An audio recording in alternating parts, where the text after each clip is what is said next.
Who's that? Commander Claw. Who's bad? Commander Claw. Welcome back to another episode of Breaking Brews, specifically episode Genome Sorcerer, finally transformed into Trance Kuja.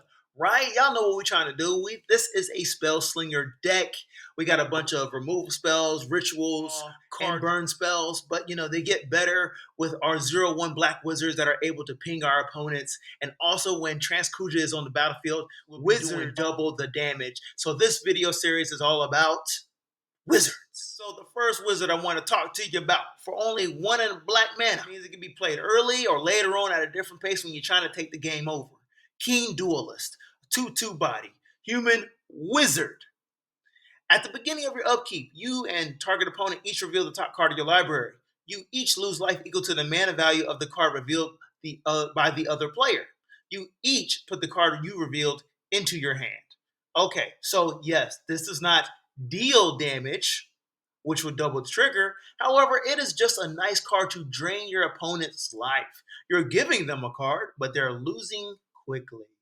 If they pull up a 5 CMC card, that's 5 life they lose is in their hand, and that does add up quick. However, you also get to do the same, and you get an additional card. I don't know how you feel about flipping coins in the game of Magic. Sometimes it's fun. Sometimes the flipping coin cards aren't that good. But this flipping coin card is that good. And it does work.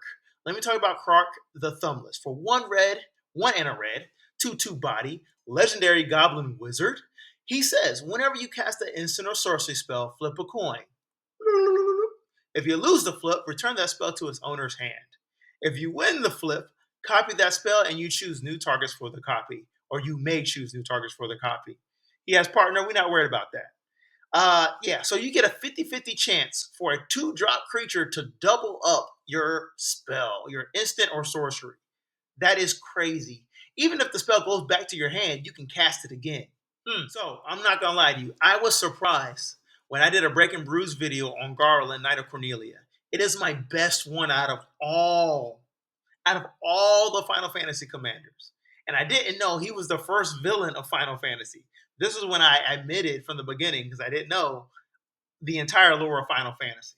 So shout out to this guy. I will be bringing more Breaking Brews on Garland. Anyway, he is a 3/2 body, rakdos commander, legendary creature, human knight. He has, whenever you cast a non-creature spell, surveil 1, look at the top card of your library, you may put it into your graveyard. Cool. I'm not even going to talk about the second ability. It's not even worth it. His transform side is not even worth it. His first ability is where he shines, and this mechanic is super powerful. You are manipulating your library or manipulating your graveyard. You are going to win and expedite the game doing surveil. It is a powerful mechanic. Trust me. So this card, I think, is like a great example, in my opinion, on the colored red. I like to gamble. I like to cause chaos. I like to just make the game a little bit different for players and give them obstacles to wiggle around, right? Triple Triad for 3 and triple red is an enchantment. At the beginning of your upkeep, each player exiles the top card of their library until end of turn. You may play that card you own exiled this way, and each other card exiled this way with less mana value than it without paying their mana costs.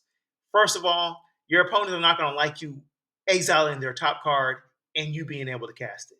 They're not going to like that.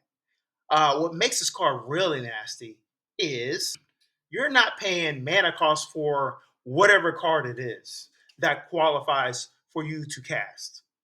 So for 6 mana, you possibly can cast a total of 4 cards at the beginning of your upkeep. No, that's a minimum of 4 cards. You know how there's so many other cards that say when you cast cards from exile, you get a cascade effect. You can deal more damage. Triple Triad is just a nice synergy card. Play more cards. It has more value than just what you read.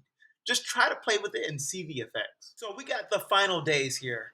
Let me put it like this, right? When you brew, maybe you need sack fodder and you don't want to sacrifice your 0/1 wizards. Sometimes you got to be able to create sack fodder and, it pays off, right? Because you want those 0/1 wizards on the battlefield so they can have their ability triggered pinging your opponent. tokens. So the final days is for 2 and 2 black. It's a sorcery. Create 2 tap 2/2 black horror creature tokens. If this spell was cast from a graveyard, instead create X of those tokens, where X is the number of creature cards in your graveyard. Flashback for 4 and double black, right? So yeah, this is a great throwaway card to put into your graveyard and cast it on a later turn for maybe aristocrat strategies or sack fodder to have something to do more spells, right? I know it's kind of clunky, kind of slow, but the flashback part makes it viable because there's going to be times in the game where you have nothing to play or you need something to play in order to play the next spell. So, thank you for watching this episode 3 on Kuja Genome Sorcerer. Let me know in the comment section below what other cards work with this commander because, hey, you probably have experience playing with this commander and you can help out the community. There's viewers who are watching this video and they're just looking for answers, looking for ideas besides mine. I just like to be a source for you to, hey, say what you want to say about this commander. It's fun, right? So let them know. Hey, thank you for watching. I'm your host, Commander Claw.